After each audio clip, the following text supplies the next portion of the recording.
David, first of all, we should say that the Shurat ad-Din organization, the organization that likes to use the legal system to go on offense against the terrorist organizations and against those who are hostile to Israel, at a time when Israel often finds itself on the defensive in the international legal arena, they're not happy with this verdict, and they say that they're going to appeal. Why? This wasn't enough money. They say that they wanted about 500 million shekels, a much, much more significant amount of money, and they say they deserve it, so we'll have to see where this case goes from here. They also are optimistic, by the way, David, that they'll actually be able to collect on the money, that this won't simply be a judgment in principle, but it will be actually money in the pockets of these families in practice. Why? Because they say Israel can essentially garnish the money that's being transferred from Israel to the Palestinian Authority, that tax money that's due to the Palestinian Authority, on the grounds that the Palestinian authorities itself sending money on to Hamas, which is liable for the sum. I think that over the course of time, the strategy of using the legal system against terror organizations hasn't made a strategic difference on the ground. But of course, that doesn't mean it won't going onward into the future. But the understanding from Shurat ad-Din and the message they're putting out is a sum like this won't be a sum that's enough of a deterrent to Hamas, but a much larger sum, a sum that could actually be collected, a sum that would actually do something to really dent their annual budget.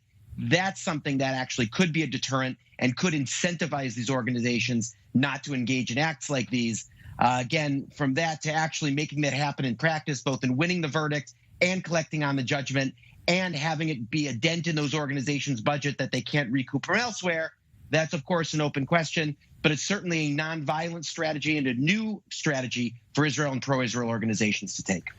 And remarkable. You mentioned that being the question, I think, on so many people's minds is, well, what are the chances they might receive these funds? You mentioned that method to garner the wages, essentially going towards the Gaza Strip here through the Palestinian Authority, but that this is really intended as a method of deterrence, of potentially deterring future types of attacks. In terms of that issue this week, do we expect to have an impact or response from Hamas at all? I don't think we'll see a response in the short term. But again, for it to be a deterrent, and Shurat ad-Din has been very open about this in response to the ruling, it has to be a much larger sum of money, that this kind of amount of money, even if it's ultimately collected, won't be something that would enter Hamas's strategic calculus. Their argument is, however, that if it's a much larger amount of money, amount of money that would make a material difference to Hamas's budget and to its capacity to operate, that could be a real deterrent and that could change their strategy.